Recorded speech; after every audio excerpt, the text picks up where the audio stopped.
বন্ধুরা, আজ পালিত হচ্ছে এ বছরের উল্টো রথযাত্রা। তাই শাস্ত্র মতে আজকের এই দিন অত্যন্ত শুভ একটি দিন। এই দিনে আমাদের করা সামান্য কিছু কাজ আমাদের জীবনে অর্থ, সুখ, সৌভাগ্যে ভরিয়ে তুলতে পারে। তাই বিষ্ণু পুরাণে ভগবান শ্রীকৃষ্ণ বলছেন, যদি কোনো ব্যক্তি উল্টো রথযাত্রার রাতে তুলসী গাছের সামনে এই তিনটি শব্দ বলতে পারে, সেই ব্যক্তির জীবন থেকে দুঃখ, কষ্ট, দারিদ্রতা, রোগ ব্যাধির নাশ হয়ে যায়। এছাড়াও এই পবিত্র রাতে যদি কোনো ব্যক্তি চুপচাপ এই জিনিসটি সাথে নিয়ে ঘুমায়, তাহলে সেই ব্যক্তি রাতারাতি কোটিপতি হয়ে উঠবে। তবে আপনারা এই দিনে যাই করুন না কেন, ঘুমানোর আগে উল্টো রথযাত্রার মাহাত্ম্য কথা একবার হলেও অবশ্যই শ্রবণ করবেন। কারণ স্বয়ং জগন্নাথ দেব বলেছেন, আজকে রাতে যে ভক্ত উল্টো রথযাত্রার সম্পূর্ণ মাহাত্ম্য কথা শ্রবণ করে, সেই ব্যক্তির জীবনে সারা বছর অর্থ বৃষ্টি হতে থাকে। তাই এই প্রসঙ্গে বিস্তারিত জানার আগে আপনাদের বলে রাখি, আপনি যদি আমাদের এই চ্যানেলে নতুন হয়ে থাকেন, তাহলে চ্যানেলটি অবশ্যই সাবস্ক্রাইব করুন এবং পাশে থাকা নোটিফিকেশন বেল আইকনটি ক্লিক করুন। কারণ আমি বিভিন্ন প্রকার তন্ত্র, মন্ত্র, বশীকরণ, টোটকা, বাস্তু টিপস, জ্যোতিষশাস্ত্র, পুজো, আরাধনা এবং ব্ল্যাক ম্যাজিক করা নিয়ে নিত্য নতুন ভিডিও আপলোড করে থাকি, যা প্রয়োগ করার মাধ্যমে আপনার জীবনে থাকা সকল প্রকার সমস্যার সমাধান হয়ে যাবে। চলুন এইবার মূল আলোচনায় প্রবেশ করা যাক। তবে মূল আলোচনায় প্রবেশ করার আগে আপনারা আপনাদের গৃহে তুলসী মাতার উদ্দেশ্যে জয় তুলসী মহারানী জয় লিখে কমেন্ট অবশ্যই করবেন। বন্ধুরা, কে না চায় জীবনে বড়লোক হতে? আমরা আপনারা প্রত্যেকেই চাই যে আমাদের জীবনে আসুক আর্থিক সমৃদ্ধি, সেই সঙ্গে সুখ শান্তি। বন্ধুরা, এই সুখ শান্তি ও আর্থিক সমৃদ্ধির খোঁজে আমরা সারা দিন বহু রকমের অক্লান্ত কঠোর পরিশ্রম করে চলেছি। যে যেমন অর্থ উপার্জন করতে চায়, সে সেই রকম কাজ করে। বন্ধুরা, অনেকেই প্রচুর পরিমাণে অক্লান্ত কঠোর পরিশ্রম করে, পরিশ্রমের পর তারপর পরিশ্রমের ফল পায়।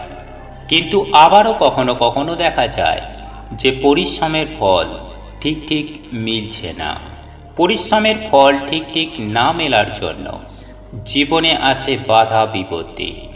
তাই আজ আমি আপনাদের জানিয়ে দেব যে যদি আপনাদের বাড়িতে তুলসী মঞ্চ থেকে থাকে, আপনার তুলসী মঞ্চে দাঁড়িয়ে উচ্চারণ করুন এই মন্ত্র। আমি সুনিশ্চিতভাবে বলতে পারি যে আপনি সুফল পাবেন, আপনি অতি অবশ্যই জীবনে উন্নতি করবেন। তাই সুপ্রিয় দর্শক বন্ধুরা, আপনারা অতি অবশ্যই চেষ্টা করুন বিশেষ এই শব্দটি একবার তুলসী তলায় দাঁড়িয়ে মুখে আনতে। এর ফলে আপনার জীবনে সুনিশ্চিতভাবে সুখ, শান্তি, সমৃদ্ধির ছোঁয়া অবশ্যই আসবে। বন্ধুরা, আপনাদের এই মন্ত্রটি জপ করার জন্য অতি অবশ্যই তার আগে আপনার বাড়িতে থাকা তুলসী মঞ্চটিকে ভালো করে ধুয়ে নিতে হবে। তারপর সন্ধ্যাবেলায় আপনারা যেভাবে সন্ধ্যা দেন, ঠিক সেভাবেই আপনারা সন্ধ্যার প্রদীপ দেখাবেন। সেই সঙ্গে সঙ্গে বাড়িতে ধূনার ধোঁয়া অবশ্যই ছড়িয়ে দেবেন। আপনাদের সাধ্য সামর্থ্য অনুযায়ী মা লক্ষ্মীর পুজো আরাধনা করবেন।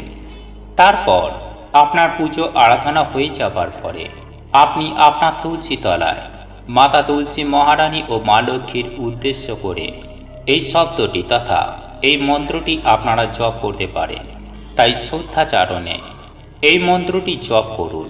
আর সেই সঙ্গে একটু খেয়াল রাখুন যাতে আপনার এই কাজে কোনো প্রকার ব্যাঘাত না ঘটে। বন্ধুরা, সেই সঙ্গে আমি আপনাদের আরও একটি বিষয় জানিয়ে রাখি যে আপনাদের তুলসী তলায় অর্থাৎ তুলসী মঞ্চের আশেপাশে কখনোই নোংরা আবর্জনা স্তূপ করে রাখবেন না। সেই সঙ্গে সঙ্গে আপনারা আপনাদের তুলসী মঞ্চের পাশে জুতো খুলে রাখবেন না।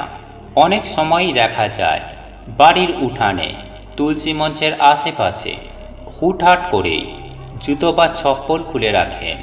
এটি অত্যন্ত খারাপ। এই দিকটি বিশেষ করে আপনারা নজর রাখবেন। সেই সঙ্গে সঙ্গে বন্ধুরা, অনেকও বাড়িতে দেখা যায় যে তুলসী গাছ রয়েছে, তুলসী মঞ্চ রয়েছে, এবং তুলসী গাছের কাছেই ভিজে জামা কাপড় শুকাতে দেওয়ার জন্য ঝুলিয়ে দেওয়া হয়।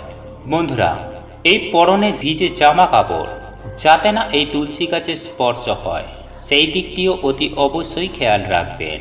তাই সব থেকে ভালো হয় যে তুলসী গাছের আশেপাশে জামা কাপড় ঝুলিয়ে রাখবেন না বা ভিজে জামা কাপড় শুকাতে দেবেন না। আর আপনাদের ওই ভিজে জামা কাপড় যদি বারংবার তুলসী মহারানীর গায়ে স্পর্শ হয়, এর ফলে তুলসী মহারানী আপনার প্রতি, আপনার পরিবারের প্রতি অত্যন্ত ক্রুদ্ধ হবেন। তাই সদা সর্বদাই তুলসী মঞ্চকে পরিষ্কার করে রাখবেন এবং নিয়মিত তুলসী গাছে জল নিবেদন করবেন, যাতে আপনার বাড়িতে থাকা তুলসী মঞ্চের তুলসী গাছটি সবুজ ও সতেজ থাকে। যাই হোক বন্ধুরা, এইবার জেনে নেওয়া যাক যে কোন সেই বিশেষ মন্ত্র যেটি আপনি আপনার তুলসী মঞ্চের সামনে দাঁড়িয়ে উচ্চারণ করবেন। আর্থিক সৌভাগ্যের জন্য আপনাকে উচ্চারণ করতে হবে বিষ্ণু মন্ত্র। তাই অতি অবশ্যই আপনি আপনার তুলসী মঞ্চের সামনে দাঁড়িয়ে বিষ্ণু মন্ত্র উচ্চারণ করুন। মন্ত্রটি হল ওম নমঃ নারায়ণ নমঃ, ওম নমো নারায়ণী নমঃ, ওম নমঃ নারায়ণী নমঃ। বন্ধুরা, আমাদের এই জগতে এমন অনেক মানুষ দেখা যায় যারা বিভিন্ন রকম ভাবে মানসিক চিন্তায় ভোগেন। আবার কারো কারো জীবনে চরম অশান্তিও দেখা যায় এবং এরই পাশাপাশি যাদের আর্থিক সমস্যা রয়েছে তাদের প্রত্যেকের উদ্দেশ্যে বলে রাখি যে আপনাদের জীবনে যদি এই সকল সমস্যা থেকে থাকে তাহলে আজকের ভিডিওটি অবশ্যই আপনার জন্য। বন্ধুরা, এই সমস্ত সমস্যা আপনারা যদি দূর করতে চান তা আপনারা এই উপায় বা ক্রিয়াটি করতে পারেন। সুপ্রিয় দর্শক বন্ধুরা, এই উপায় বা ক্রিয়াটি করার জন্য আপনাকে যেটি নিতে হবে সেটি হলো একটি ছোট্ট লাল কাপড় এবং 3 কোয়া রসুন। হ্যাঁ বন্ধুরা, আপনারা একেবারে ঠিকই শুনেছেন। এই দুইটি উপকরণ দিয়েই আপনি পারবেন আপনার জীবনে থাকা সমস্ত প্রকার সমস্যার সমাধান ঘটাতে। বন্ধুরা, এই উপায় বা ক্রিয়াটি করার জন্য আপনাকে যেটি করতে হবে, সন্ধ্যাবেলায় শুদ্ধ বস্ত্র পরিধান করে নিজেকে শুদ্ধ করে নিয়ে সংগ্রহ করে রাখা 3 কোয়া রসুনকে সর্বপ্রথমে খোলাটি ছাড়িয়ে নিতে হবে। তারপর একটি ছোট্ট লাল কাপড়ের মধ্যে ওই 3 কোয়া রসুনকে ওই লাল কাপড়ের মধ্যে রেখে একটি পুঁটুলি করে সাদা সুতো দিয়ে বাঁধুন। তারপর আপনি রাত্রেবেলায় ঘুমাতে যাওয়ার আগে আপনি যে বালিশে মাথা দিয়ে ঘুমান সেই বালিশের নিচে ওই রসুন ভরা পুঁটুলিটি আপনি রেখে দেবেন। বন্ধুরা, আপনার বাড়ির কোনো সদস্যর জীবনে যদি এই রকম সমস্যা দেখা যায় তাহলে কিন্তু আপনি তার বালিশের নিচেও এই রসুন ভরা পুঁটুলিটি রেখে দিতে পারেন। আর যদি আপনার জীবনে এই রকম কোনো সমস্যা থেকে থাকে তাহলে আপনি অবশ্যই আপনি নিজেও নিজের বালিশের নিচে এই 3 কোয়া রসুন ভরা পুঁটুলিটি রেখে ঘুমান। দেখবেন বন্ধুরা, সারা রাত ওই রসুনগুলি থাকার ফলে আপনার মধ্যে থাকা সমস্ত প্রকার নেগেটিভ চিন্তা ভাবনাগুলি দূর করতে সাহায্য করবে এবং আপনার শরীরে প্রবেশ করবে পজিটিভ এনার্জি, যার ফলস্বরূপ আপনার মন যেমন সতেজ এবং সুস্থ থাকবে ঠিক তেমনি আপনার মনে থাকা সমস্ত চিন্তা ভাবনা দূর হয়ে যাবে। আর আপনার মন যদি ভালো থাকে তাহলে আপনার শরীর অবশ্যই ভালো থাকবে। তাই আপনার পক্ষে সম্ভব হলে অতি অবশ্যই এই উপায় বা ক্রিয়াটি জীবনে একবার হলেও প্রয়োগ করে দেখতে পারেন, সুফল পাবেন হাতে নাতে। বন্ধুরা, আমি একই সঙ্গে আপনাদের এটাও জানিয়ে রাখি যে আপনার মাথার নিচে ওই রসুনের কোয়াগুলি থাকলে আপনার হার্টের সমস্যা, আপনার ডায়াবেটিস বা আপনার যকৃতের সমস্যা বা অনিদ্রাজনিত সমস্যা এবং ঘুমালে দুঃস্বপ্ন দেখার মতো যে সমস্যা, সেই সমস্যাগুলি থেকেও কিন্তু আপনারা সুনিশ্চিতভাবে মুক্তি পাবেন যদি 3 কোয়া রসুন আপনি আপনার বালিশের নিচে রেখে ঘুমাতে পারেন। তাই বন্ধুরা, আপনারা জীবনে একবার হলেও প্রয়োগ করে দেখুন। আপনাকে এতে কোনো খরচ করতে হবে না, শুধু 3 কোয়া রসুন মাত্র। বন্ধুরা, এর পাশাপাশি আমি আপনাদের আরো একটি উপায় বা ক্রিয়ার কথা জানিয়ে রাখবো, যেটি আপনার জীবন থেকে অর্থের সমস্যাকে দূর করে মানসিক শান্তি এনে দিতে সাহায্য করবে। হ্যাঁ বন্ধুরা, এর ফলে আপনার হাতে প্রচুর অর্থ আসতে বাধ্য হবে। তবে বন্ধুরা, এই উপায় বা ক্রিয়াটি করার জন্য আপনাকে একটি পাতা নিতে হবে। আর এই গাছটি আমাদের হিন্দু সনাতন ধর্মে প্রত্যেক মানুষের বাড়িতেই রয়েছে। হ্যাঁ বন্ধুরা, আপনি একেবারে ঠিকই শুনেছেন সেটি হলো তুলসী পাতা। কারণ তুলসী পাতার অলৌকিক গুণাগুণের কথা আমাদের প্রত্যেকেরই জানা। আর এই তুলসী পাতা কিন্তু আপনার জীবনের সমস্ত দুশ্চিন্তাকে দূর করতে বিশেষ ভূমিকা পালন করে থাকবে। তবে বন্ধুরা, এই উপায় বা ক্রিয়াটি করতে হলে আপনাকে সন্ধ্যার আগেই সংগ্রহ করে নিতে হবে 4টি সতেজ এবং নিখুঁত তুলসী পাতা। এই 4টি তুলসী পাতা একটি ছোট্ট প্লাস্টিকের কৌটো এবং একটি ছোট্ট প্লাস্টিকের কৌটো। বন্ধুরা, এই দুটি উপকরণ দিয়েই আপনি এই উপায় বা ক্রিয়াটি করতে পারবেন। বন্ধুরা, এই উপায় বা ক্রিয়াটি করতে হলে আমি আগেই বললাম আপনাকে সূর্য থাকাকালীন সময়ে সংগ্রহ করে নিতে হবে 4টি তুলসী পাতা। কেননা আমরা প্রত্যেকেই জানি যে সূর্যাস্তের পর তুলসী পাতা বা তুলসী গাছ স্পর্শ করা একেবারেই উচিত নয়।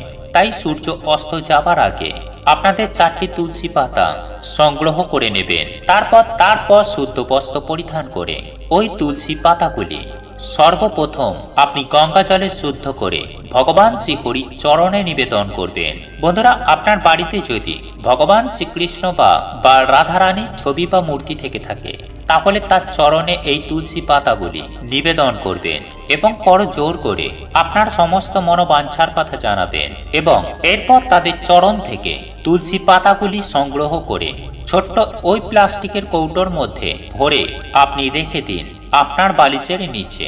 সকালবেলা উঠেই দেখবেন এর অবিশ্বাস্য সুফল। সারা রাত আপনার বালিশের নিচে তুলসী পাতাগুলি থাকলে আপনার মনে সমস্ত নেগেটিভ চিন্তা ভাবনাগুলি দূর হয়ে যাবে এবং পজিটিভ এনার্জির সঞ্চার ঘটাবে। একই সঙ্গে আপনার জীবনে থাকা সমস্ত সমস্যার সমাধান সুনিশ্চিতভাবেই ঘটাবে। বন্ধুরা, পরের দিন সকালবেলায় বালিশের তলা থেকে কৌটোর মধ্যে রাখা 4টি তুলসী পাতাকে আবার সংগ্রহ করে আপনি কোনো প্রবাহমান জলের মধ্যে ভাসিয়ে দেবেন। তবে বন্ধুরা, আপনি যখন জলের মধ্যে ভাসাবেন তখন একটি বিষয় খেয়াল রাখবেন যে কেউ যেন আপনাকে দেখে না ফেলে। আপনারা যদি এই উপায় বা ক্রিয়াগুলি করতে পারেন তাহলে আপনাদের জীবনে সুখ, শান্তি, সমৃদ্ধি সমস্ত কিছুই থাকবে। বন্ধুরা, রথযাত্রা সম্পর্কিত যে পৌরাণিক তথ্য আমরা পাই তাতে বলা হয়েছে অনেক দিন আগের কথা। পূর্ব ভারতে কলিঙ্গ নামে একটি রাজ্য ছিল, যাকে আমরা বর্তমানে উড়িষ্যা বলে থাকি। সেই সময়ে এই কলিঙ্গের রাজা ছিলেন ইন্দ্রদ্যুম্ন। তিনি ছিলেন বিষ্ণুর পরম ভক্ত। তিনি তার নিজের রাজ্যে গড়ে তুললেন একটি মন্দির, তার নাম শ্রীক্ষেত্র, এখন যাকে আমরা বর্তমানে চিনি জগন্নাথ ধাম হিসাবে। কিন্তু মন্দিরে কোনো বিগ্রহ ছিল না। কিন্তু একদিন এক তেজস্বী সন্ন্যাসী তার রাজসভায় পদার্পণ করলেন। ভক্তিপরায়ণ রাজা ইন্দ্রদ্যুম্ন পরম যত্নে সেই সন্ন্যাসীর সেবা যত্ন করলেন। সন্ন্যাসী ভারতবর্ষের সমস্ত তীর্থক্ষেত্রের কথা বলে পুরুষোত্তম ক্ষেত্র নীল পর্বতে ভগবান বিষ্ণুর পূজার কথা জানালেন। সেখানে ভগবান বিষ্ণু গুপ্তভাবে সবর জাতিদের দ্বারা নীল মাধব রূপে পূজিত হচ্ছে। ইনি পরমেশ্বর ভগবান বিষ্ণুরই এক রূপ। বন্ধুরা, নীল মাধব সাক্ষাৎ মুক্তিপ্রদায়ক, তিনি মোক্ষ প্রদান করেন। সন্ন্যাসীর কথা শুনে ভগবান বিষ্ণুর পরম ভক্ত রাজা ইন্দ্রদ্যুম্ন ভগবানের এই রূপ দর্শনে আকুল হলেন। এরপর রাজা নীল মাধবকে খুঁজতে লোক লস্কর পাঠালেন, কিন্তু নীল মাধবকে পাওয়া কি এতই সহজ? খুঁজে পেলেন না কেউই। সকলেই ফিরে এলেন। কেবলমাত্র ফিরলেন না রাজার পরম বিশ্বস্ত ব্যক্তি বিদ্যাপতি সবরদের দেশে এসে সবরদের রাজা বিশ্ববসুর সাথে সাক্ষাৎ করলেন। সবররাজ বিশ্ববসু বিদ্যাপতিকে সাদর অভ্যর্থনা করে অতিথি সেবার জন্য নিজের কন্যা ললিতাকে দায়িত্ব দিলেন। কিছুদিন সেই স্থানে থাকার পর ললিতার সাথে প্রেম হয় বিদ্যাপতি এবং তা শেষ পর্যন্ত বিবাহে পরিণত পায়। বিদ্যাপতি সেই জঙ্গলে সুখেই বাস করতে লাগলেন। বিবাহের পর বিদ্যাপতি দেখলেন রোজ সকালে সবররাজ বিশ্ববসু কয়েক ঘন্টার জন্য জঙ্গলের কোথাও একটা যান। রোজ সকালে কোথায় তিনি যান এই প্রশ্ন তিনি তার স্ত্রী ললিতাকে করে জানতে পারলেন যে জঙ্গলের মধ্যে একটি গোপন জায়গায় নীল মাধবের পূজা করতে চান। সবরাজ বিশ্ব বসু উৎসাহিত হয়ে উঠলেন। বিদ্যাপতি নীলমাধবের সন্ধান এতদিনে পাওয়া গিয়েছে, তখন আর ছাড়া যাবে না। তিনি তার শ্বশুরমশাই বিশ্ব বসুর কাছে নীলমাধবকে দর্শন করার জন্য অনুরোধ করলেন।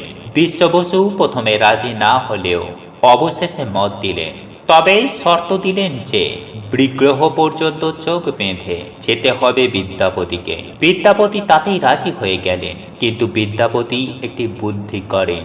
তিনি যখন চোখ বন্ধ অবস্থায় নীলমাধবকে দেখতে চান, সঙ্গে করে সর্ষে নিয়ে যান।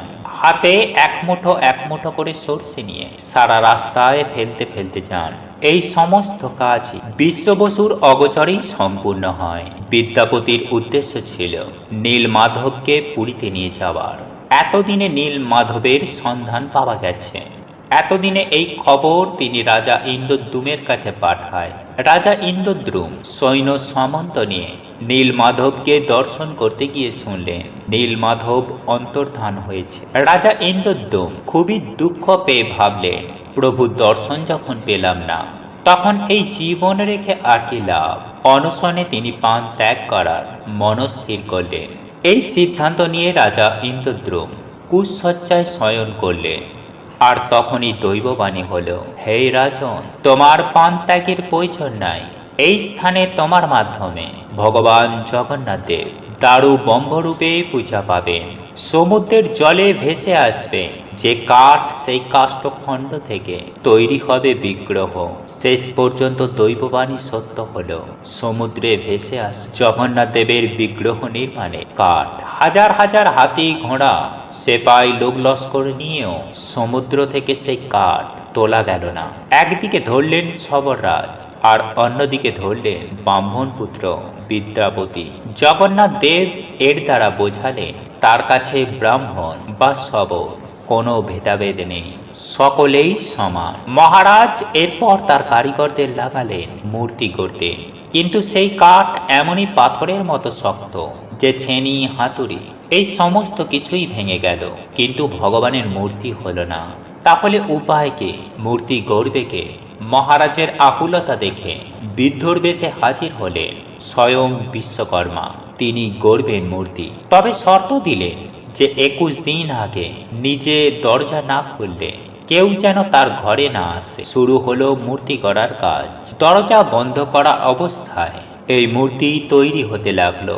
কিন্তু এই দিকে রাজার রানী গণ্ডিচার মন কিছুতেই মানতে চায় না। স্বভাবেই নারী জাতির মন চঞ্চলা হয়।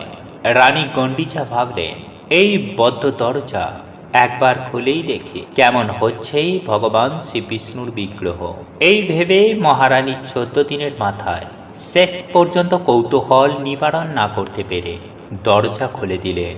আর দরজা খুলেই দেখতে পেলেন বৃদ্ধ কারিগর উধাও হয়ে গেছে। পড়ে আছে 3টি অসমাপ্ত, যার হাত পা কিছুই করা হয়নি।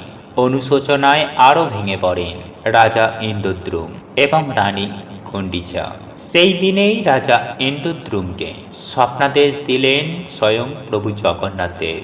তিনি বললেন যে এই রকম আগে থেকেই নির্ধারিত ছিল, তিনি এই রূপেই পূজিত হতে চান।